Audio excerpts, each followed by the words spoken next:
Bom dia, ou boa tarde, boa noite, o horário que você estiver assistindo. Então, nós estamos aqui no nosso canal do Descomplique SUS, com a aula 4, falando sobre atividade coletiva. Um fator importante aqui é que você curte e compartilhe a nossa página. Então, nós estamos presentes no Instagram, no Facebook, no YouTube, que é onde você está assistindo agora. Então, compartilhe esse canal com os seus colegas. A sua dúvida pode ser a dele e isso pode ajudar a melhorar a saúde pública no nosso país.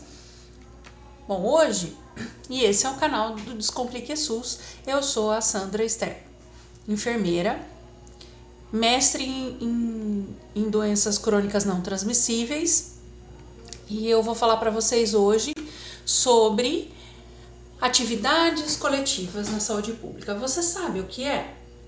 Bom, então no SUS, atividades coletivas não são só reuniões ou palestras, elas são ações que são planejadas para cuidar da saúde das pessoas em grupo, não de forma individual, mas em grupo.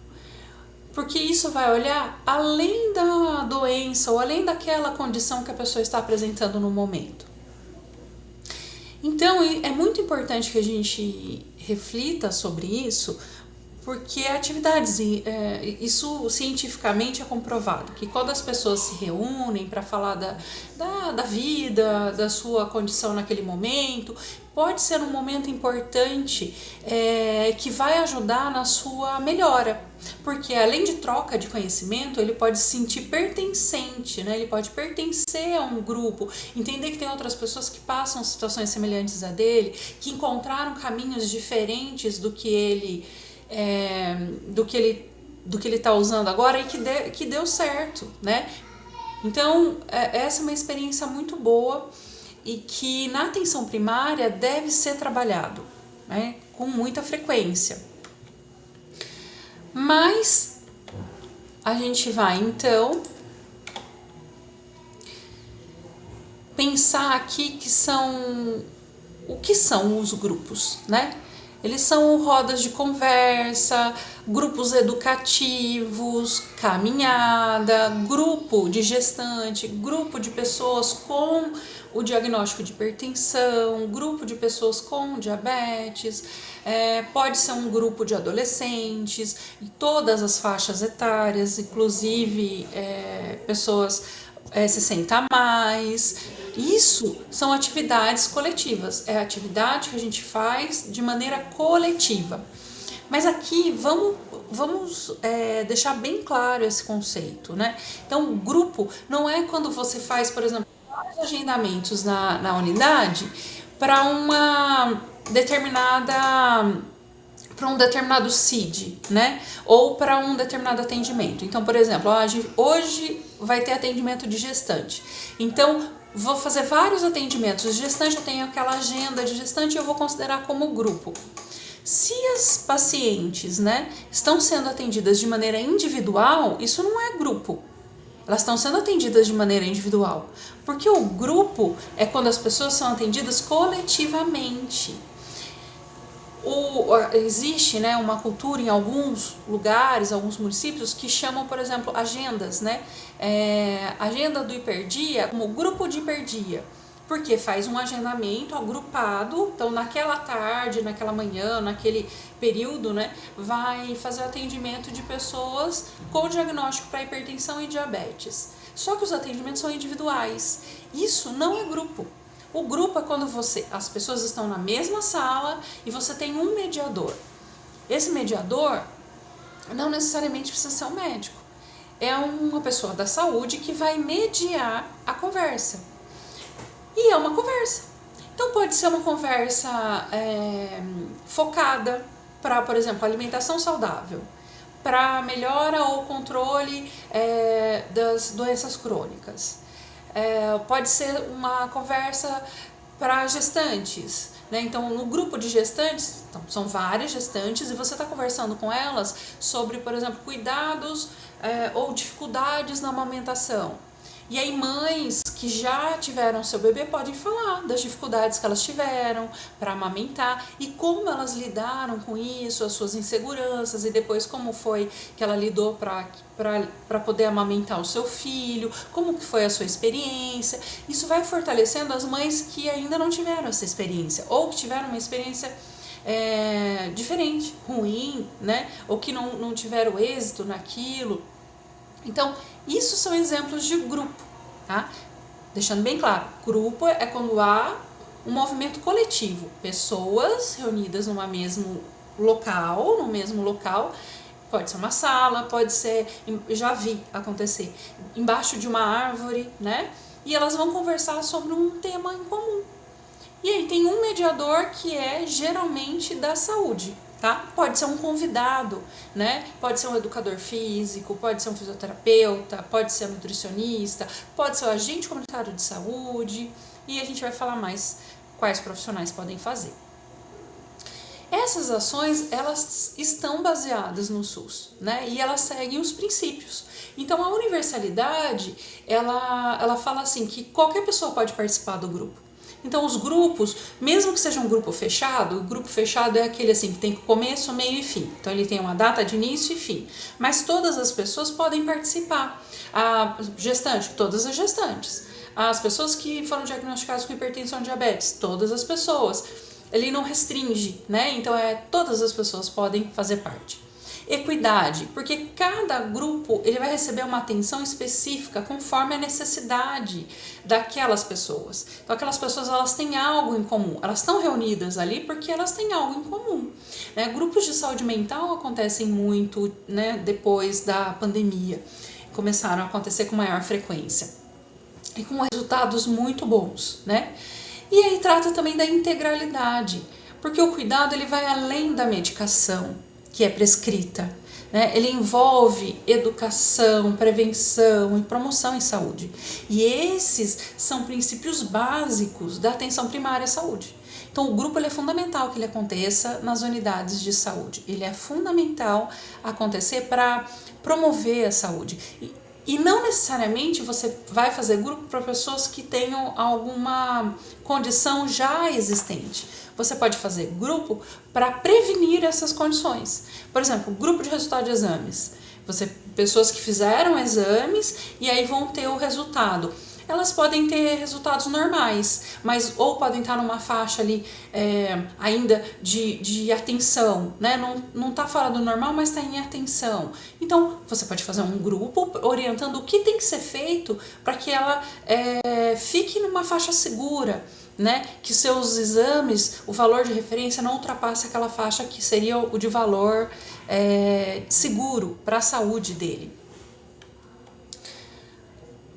E por que isso é importante, né? Por que a atividade coletiva é importante? Ela é importante porque ela fortalece o vínculo da comunidade com a unidade de saúde, com aquela equipe, com aquele profissional.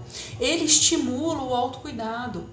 Nós, profissionais de saúde, sabemos que 80% do resultado de um bom resultado, né, na saúde do paciente depende dele.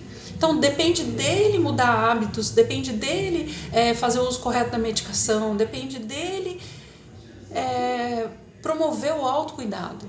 Então, ele precisa entender. Acontece muito, por exemplo, pessoas que têm diagnóstico de diabetes e querem a medicação. Então, você prescreve a medicação, ele acredita que só tomando a medicação vai resolver a sua situação. E não é assim que acontece. Né? Ele precisa associar a atividade física, a alimentação saudável com o uso da medicação.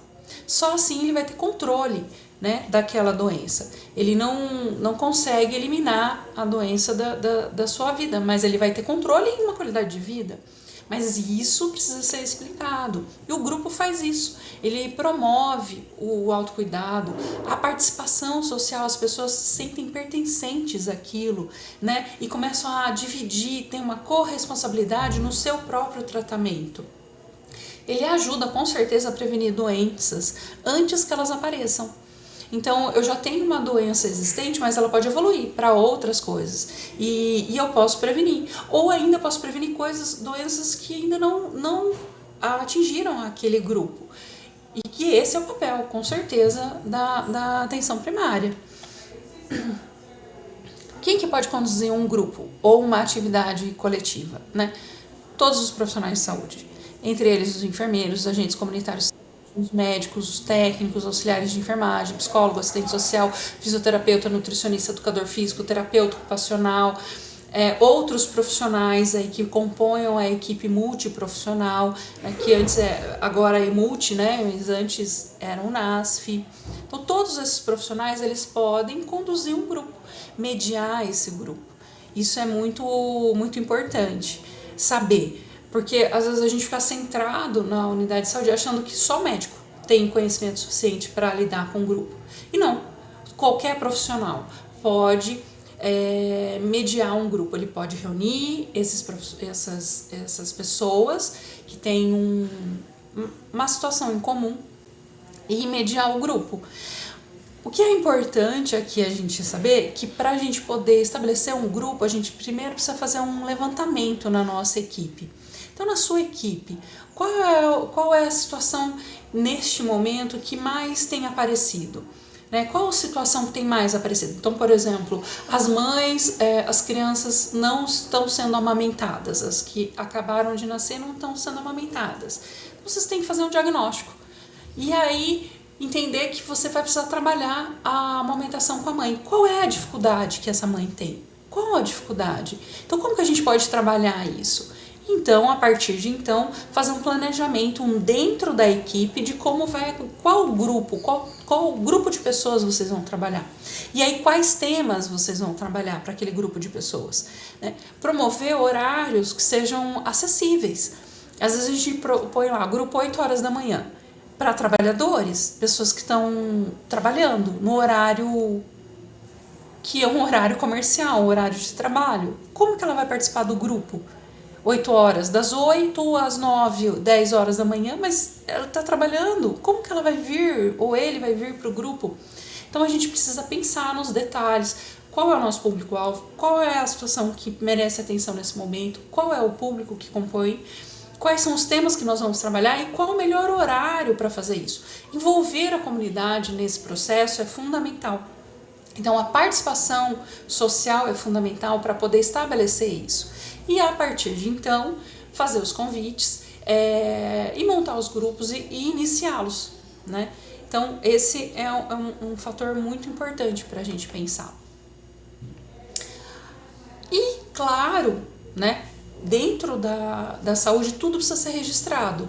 Então, realizou o grupo, você precisa registrar. Como que você registra? Fotos, vamos divulgar ou não? Então, isso depende de se a pessoa autoriza, né? Divulgação de fotos e tal. Mas o registro que nós estamos falando é registro de dados. Então, a gente precisa registrar no sistema.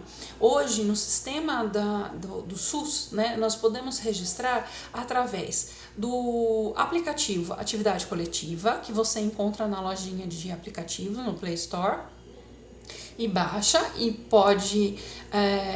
e aí, claro, o profissional ele tem que ter acesso ao PEC, né, ou ao SUS. Com aquela mesma senha ele vai poder acessar o aplicativo Atividade Coletiva e poder lançar essa atividade. Ou no próprio PEC, que é o Prontuário Eletrônico do Cidadão, que fica disponível para todos os municípios. Existem municípios que não acessam o PEC, eles têm prontuários terceiros, né, prontuário próprio, ou eles contratam um serviço. E aí, neste caso, você tem que ver com o serviço, com a administração, como faz o registro da atividade coletiva. Então, como aquele prontuário terceiro está registrando a atividade coletiva? O fato é, você precisa registrar, porque vários programas, por exemplo, o Programa Saúde na Escola, conta com essas atividades coletivas para poder registrar que o município está cumprindo o que foi acordado, né? As atividades que foram acordadas. O Brasil é muito grande, né? Muito grande. O Ministério da Saúde, para saber quem está realizando ou não as atividades coletivas, ele precisa desse registro. E o registro é através dos dados. Como registrar, a gente tem um outro vídeo que você pode procurar no canal, que ele vai explicar certinho como fazer o registro no PEC, né? Esse é o próximo vídeo. Um abraço para todo mundo, deixo vocês aqui com um grande beijo. Não esqueçam então de curtir, compartilhar e de seguir a gente aqui nas redes sociais. Até mais!